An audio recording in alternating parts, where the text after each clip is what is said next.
आजकल अगर किसी का लड़का कुंवारा है तो मुंह से सिर्फ एक ही बात सुनने को मिलेगी, लड़कियां ही नहीं मिलती।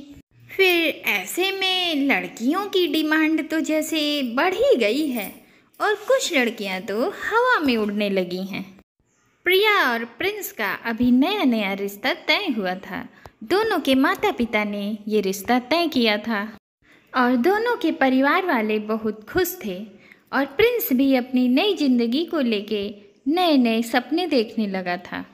प्रिया और प्रिंस दोनों का स्वभाव अलग अलग था, लेकिन यही तो खास बात होती है कि अलग अलग स्वभाव के दो लोग मिलकर एक रिश्ता निभा लेते हैं। पर यहाँ जो है प्रिया की ख्वाहिश कुछ अलग ही थी। फिर एक दिन प्रिया और प्रिंस घूमने जाते हैं। प्रिंस, ये कैसी सस्ती जगह में तुम ले आए हो मुझे? अरे तुमसे किसने कहा ये जगह सस्ती है? अरे यहाँ का खाना बहुत अच्छा है, नंबर 1 का है, नंबर 1 का। जरा तुम एक बार चख कर तो देखो। अरे खाने से क्या करना है मुझे तो सोशल मीडिया पे फोटोज डालनी होंगी। तो क्या मैं इस ढाबे स्टाइल होटल की फ़ोटो डालूं? मेरी सभी सहेलियां हंसेंगी मुझ पर। सबके पति सबको एक नई नई जगह पे घुमाने ले जाते हैं, मूवीज़ दिखाते हैं, अच्छे अच्छे रेस्टोरेंट में खाना खिलाते हैं, शॉपिंग करवाते हैं। हमारी सहेलियां सब आए दिन सोशल मीडिया पे अपना स्टेटस लगाया करती हैं। ओके, अगली बार मैं तुमको इससे अच्छी जगह पर घुमाने ले चलूँगा। अब ठीक है? देखो प्रिंस, मुझे नई नई जगह पे जाना, नए नए होटल में खाना खाना और फ़ोटो खिंचवाना, ये सब मुझे बहुत पसंद है। और मुझे लगता है कि अभी आप जिसके साथ हैं उसके साथ वक्त बिताना आपको ज़्यादा इम्पोर्टेंट है, ना कि जगह और खाना। अरे ऐसी बातें तो बुढ़े लोग करते हैं। प्रिंस प्लीज़ थोड़ा मॉडर्न हो जाओ, समय के हिसाब से चलो। अच्छा ठीक है बाबा, जैसा तुम कहो। चलो अब खाना खा लेते हैं, नहीं ठंडा हो रहा है। प्रिया और प्रिंस के सपने काफ़ी अलग थे, पर प्रिंस प्रिया को खुश करने की कोशिश कर रहा था।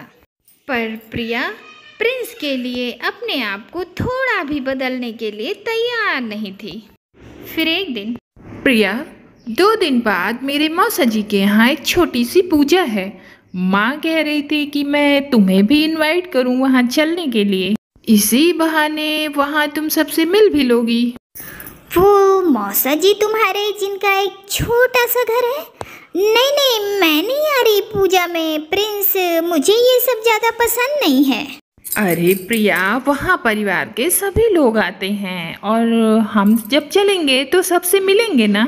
वैसे भी शादी के बाद सबसे मिलना जुलना चाहिए। पार्टी वार्टी होती तो मैं भी जाती, पर ये पूजा वूजा मुझे नहीं पसंद है। ऐसा करना, तुम कोई बहाना बना देना कि मैं नहीं आ पाई। अरे पर प्रिया। अरे छोड़ो ना ये सब प्रिंस, ये बताओ शादी के बाद हम लोग हनीमून पर कहाँ जाएंगे? मैं तो चाहती हूँ कि हम विदेश चलें, वहाँ तो बड़ा मजा आएगा। विदेश? अरे वो तो पर बहुत महंगा पड़ेगा। मैं चाहता हूँ कि यहीं कहीं घूमने चलें, पर मैं तुम्हें कहीं अच्छी जगह ले जाऊँगा पक्का। प्रिंस, तुम तो मेरी कोई भी इच्छा नहीं पूरी कर सके। विदेश न सही, पर अगर यहाँ कहीं घूमने जाएं तो प्लीज़ कोई अच्छी सी जगह होनी चाहिए, अच्छा सा होटल रूम। इस मामले में मैं तुम्हारी एक भी नहीं सुनूंगी। अच्छा हाँ बाबा, मैं सब इंतजाम कर दूंगा।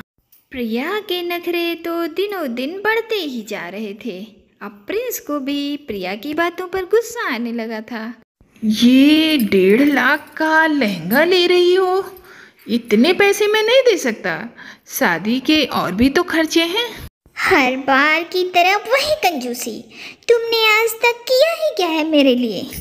अरे प्रिया, हमारे घूमने फिरने का खर्चा, हमारे शादी करने का खर्चा, कपड़ों का खर्चा, ये सब आज तक मैं ही तो उठाता आया हूँ।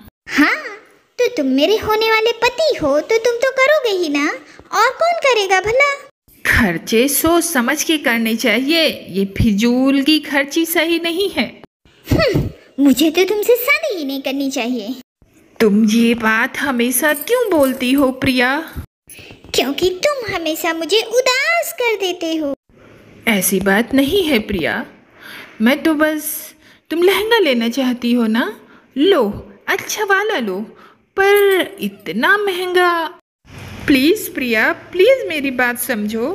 प्रिया आए दिन ऐसे ही प्रिंस को ताने सुनाया करती थी, पर प्रिंस अपने रिश्ते को बचाने के लिए प्रिया को फिर से मना लेता। अच्छा सुनो, आज माँ की तबीयत कुछ ठीक नहीं है, तुम एक बार माँ से बात कर लो ना, फ़ोन पर ही उनका हालचाल पूछ लो, उन्हें अच्छा लगेगा। मेरे हालचाल पूछने से उनकी तबीयत अच्छी हो जाएगी क्या? अरे अच्छी नहीं होगी, पर उनको अच्छा तो लगेगा ना। मैं तुमसे बात करने के लिए फ़ोन की हूँ, तुम्हारी माँ से नहीं। और वैसे भी इस उम्र में तो तबीयत ऐसे ही चलती रहती है। प्रिया प्लीज़, मैं माँ के बारे में ऐसी बात नहीं सुन सकता, तुम एक बार बात कर लो ना माँ से, क्या जाएगा तुम्हारा। मैं ना तुम्हें कुछ अलग समझती थी, पर बाकी लड़कों की तरह तुम भी ना माँ के राजा बेटा निकले। जब देखो माँ माँ माँ माँ करते रहते हो, मुझे तुमसे बात ही नहीं करनी, रखो फोन। प्रिया के ऐसे नखरे देखकर अब प्रिंस को भी अच्छा नहीं लग रहा था, पर उसने अभी तक प्रिया से कुछ ज़्यादा नहीं कहा था। फिर एक दिन, बेटा प्रिंस, मैं सोच रही थी कि प्रिया का जन्मदिन आ रहा है, तो हम उसे सरप्राइज देते हैं। हम हमारे घर में उसका जन्मदिन मनाएंगे। प्रिया को तो 5 स्टार में पार्टी करनी थी, पर अगर माँ को मना करूँगा तो उनका दिल टूट जाएगा। अरे क्या सोच रहा है बेटा, हम यहाँ अपने हाथों से केक कटवाएंगे और हम उसकी पसंद का खाना भी बनाएंगे। ठीक है माँ, जैसा तुम्हें अच्छा लगे। शकुंतला देवी अपनी होने वाली बहू प्रिया का जन्मदिन अपने घर में मनाना चाहती थी, पर जब यह बात प्रिंस प्रिया से कहता है तो प्रिया आग बबूला हो जाती हैं। प्रिंस, फिर से एक बार तुम्हारी माँ हमारे बीच में आ रही हैं। बीच में आ रही हैं? प्रिया, वो तुम्हारे लिए इतना सब कुछ कर रही हैं और तुम ऐसा बोल रही हो। खुशी के लिए मुझे तुम्हारे और तुम्हारी माँ के साथ जन्मदिन नहीं बिताना। मैंने कहा था ना तुमसे, मुझे 5 स्टार में पार्टी करनी है अपने दोस्तों के साथ। फिर ये सब क्या है? अरे माँ की ये इच्छा थी कि वो अपनी होने वाली बहू का जन्मदिन अपने यहाँ मनाए। अरे वो अपने हाथों से तुम्हारे लिए खाना बनाने वाली हैं। हाँ, तो वो तो करेंगी ही, क्योंकि वो चाहती हैं कि मैं तुम्हारे साथ बाहर न जाऊं, पार्टी न करूं। ऐसा कुछ भी नहीं है, तुम हमेशा की तरह फिर से गलत सोच रही हो। देख लो प्रिंस, मैं तुमसे आखिरी बार कह रही हूँ, तुम्हें आज फिर से मुझ में और अपनी माँ में किसी एक को चुनना होगा। मैं नहीं झेल सकती ऐसे तुम्हारी माँ को। बस बहुत झेल लिया तुम्हारे नखरे, बहुत हो गया। अभी तो शादी भी नहीं हुई, तुम शादी के पहले इतने नखरे कर रही हो तो शादी के बाद कितने करोगी। मैंने बहुत कोशिश की तुम्हें और इस रिश्ते को निभाने की, पर बस मैं अभी इस रिश्ते और इस सगाई को तोड़ता हूँ। मैं नहीं करता ऐसी शादी, मैं ऐसी लड़की से शादी नहीं करना चाहता जो मेरी और मेरे घर वालों की इज्जत ना करे।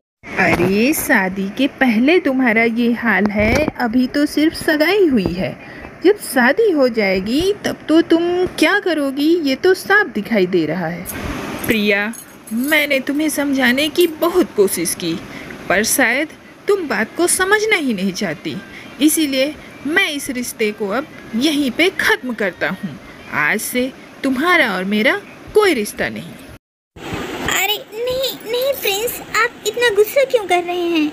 एक बार मेरी बात तो सुनिए। भला मेरी जगह आप अपने आप को रख कर देखिए। हर लड़की का शादी के बाद को लेकर कुछ सपने होते हैं, मैं शायद उसी में डूब गई थी। मुझे माफ़ कर दीजिए प्लीज़। प्रिया बार बार माफ़ी मांगती रही, लेकिन प्रिंस ये रिश्ता अब हमेशा हमेशा के लिए तोड़ चुका था। प्रिंस ने उस दिन अपनी सगाई तोड़ दी थी। हालांकि उसके दिल पर भी एक गहरी चोट लगी थी, लेकिन प्रिंस को अब समझ में आ गया था कि प्रिया के नखरे उठाने लायक नहीं हैं।